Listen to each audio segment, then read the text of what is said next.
خلي أقول لك فت كلمة، تحب تاخذها أخذها، تحب ما تاخذها القرار لك.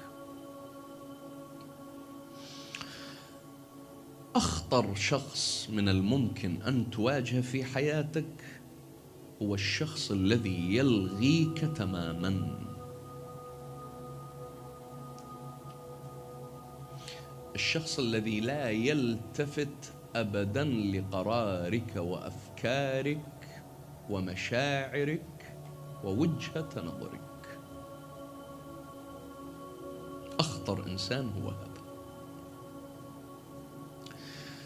هذا يدمرك إلى الحد الذي تصل إلى درجة لا تعرف هل أنت أم أنت هو.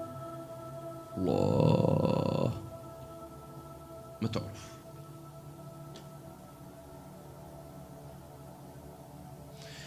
نصيحتي إلك، حافظ على نفسك، حافظ عليها. لا تفرط بشيء زرعه الله فيك.